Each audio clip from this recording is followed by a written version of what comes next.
देखेंगे कि त्रिभुज के तीनों अंतःकोणों का योग 180 अंश होता है। अभी हमने इस त्रिभुज के कोणों को नाप कर भी देखा था कि योग करके देखा था तो 180 अंश आया था।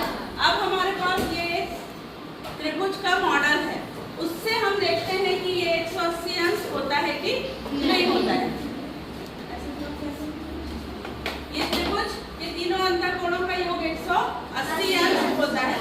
अब मैंने प्रकार लेकर ये तीनों कोणों को एक समान त्रिज्या से काट लिया। ये तीनों कोण अलग अलग कर दिया, ठीक है। ये तीनों कोणों को मैंने काट दिया। अब इसको हम देखते हैं 180 अंश होता है कि नहीं।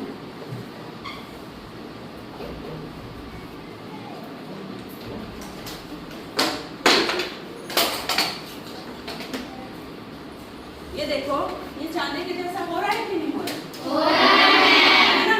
तो इसका मतलब क्या हुआ, ये तीनों कोणों को जब हमने जोड़ा तो ये चांदा बना रहा है या अर्धवृत्त बना रहे हैं। इसका मतलब हुआ कि त्रिभुज के तीनों अंतःकोणों का योग 180 अंश या अर्धवृत्त के बराबर होता है। अब आपको लग रहा होगा कि यही वाला त्रिभुज का क्यों, कोई भी त्रिभुज, कोई भी माप का त्रिभुज लेंगे उसमें भी यही होता है। जैसे ये वाला है,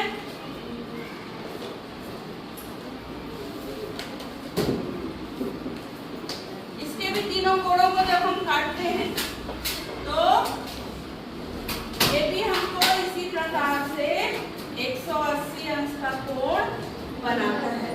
तो हर त्रिभुज में ये सिद्ध होता है कि त्रिभुज के तीनों अंतःकोणों का योग 180 अंश होता है, ठीक है।